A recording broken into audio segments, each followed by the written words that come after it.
There's a lot of pressure on India to stop buying Russian oil. And the US president has in fact imposed 25% punitive tariffs on India for doing that, when the fact is that China is the biggest buyer of Russian oil and Europe has been buying Russian energy. Would you say that it's unfair to single India out? I won't take issue with that, because this is a decision that India does all by itself. It's a big player, it's an independent actor, and it decides what's best for its foreign policy. What I will say is that the things that used to bring us together are now used to tear us apart. So interdependence, trade or energy was supposed to be things that brought us together, but now they can actually be weaponized.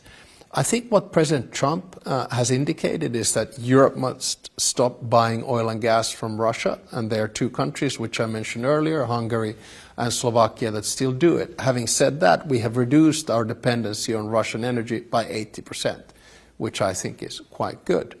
China is buying Russian energy, and there have been some secondary sanctions put on some of the key players. And then, of course, the threats coming from the United States on China and India have led to the fact, for instance, by sanctioning Lukoil and Rosneft, that both India and China are taking distance on this.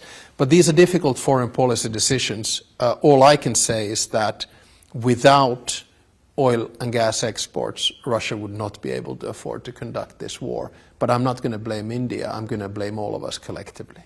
So you agree that it's unfair to target India? I think India is not the only one to blame here. So you agree that India or any other country is free to buy oil or energy from any other country, including Russia, as long as there are no United Nations sanctions? Again, I'm not going to give advice to India on this. What I can say is that I hope that the European Union and India can finalize its free trade agreement sooner rather than later. India is a big player in all of this, and what India does matters.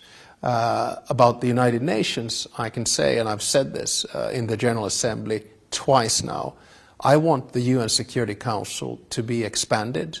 Its membership should be at least doubled. I think it is utterly, it is wrong that countries like India are not in the UN Security Council. I have suggested that we should have at least one member from Latin America, 2 from Africa, and 2 from Asia. Why? Because I believe in multilateralism, and because I think that if players like India don't feel that they have agency or skin in the game in the United Nations, the institution is going to continue to weaken.